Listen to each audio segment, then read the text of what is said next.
Hi girls, it's Friday, and today I'm going to try to make a point.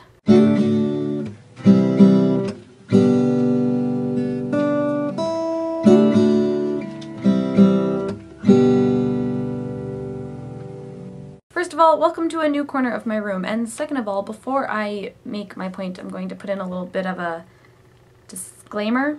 I know absolutely nothing about politics or about feminism, but I kind of have the feeling that this is a bit of a feminist topic. It emphasizes the differences in how men and women are judged and looked at in pretty much every circumstance. So with that, I'm going to start you off with a story from when I was at VidCon. I went to this talk, and it was a whole bunch of YouTube musicians, and they included Megan Tonjes and Julia Nunes and Kurt Hugo Schneider and Alex Day. Megan Tonjes mentioned how she gets judged on her appearance on YouTube all the time, and she gets judged for her appearance before she gets judged for her content. She said that she knows that she gets views because people look and they're like, I want to hear the fat girl sing, and everyone said, aw, and she said, don't pity me, I know I'm awesome. Megan Tonjes is kind of a really fantastic person, if you hadn't have guessed. But on top of being judged by appearance, she also said that she's been judged on how she's dressed in her videos. And Julia Nunes seconded this. And then they said something along the lines of how the guy YouTubers never get looked at that way. Kurt said he's never gotten a comment for how he's dressed, and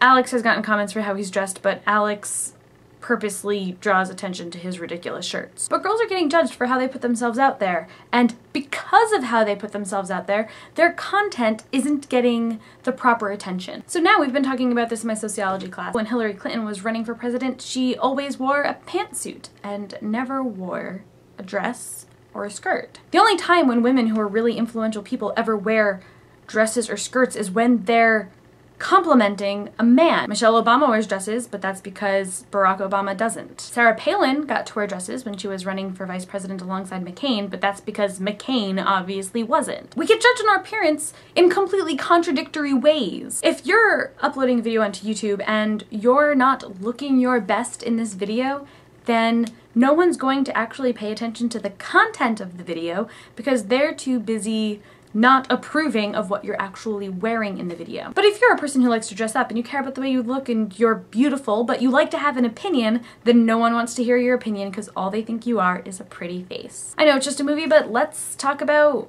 Legally Blonde. You know, the movie where no one would take Elle seriously just because she wore pink and cared about how she looked and was beautiful. I know, just a movie, but it mirrors what's happening in our society. You rarely see female YouTubers just scrubbing it out in a video. If they do, no one will watch their video, and it's disgusting, but it's true. Is it less distracting if I look like this in a video? Because we're constantly told that that's what makes the difference. Let's think about Katniss for a moment. I'm not her biggest fan, but I do agree with Lizzie in everything that she says about how Katniss is such a strong female character. But would she have survived the Hunger Games if she hadn't gotten sponsors?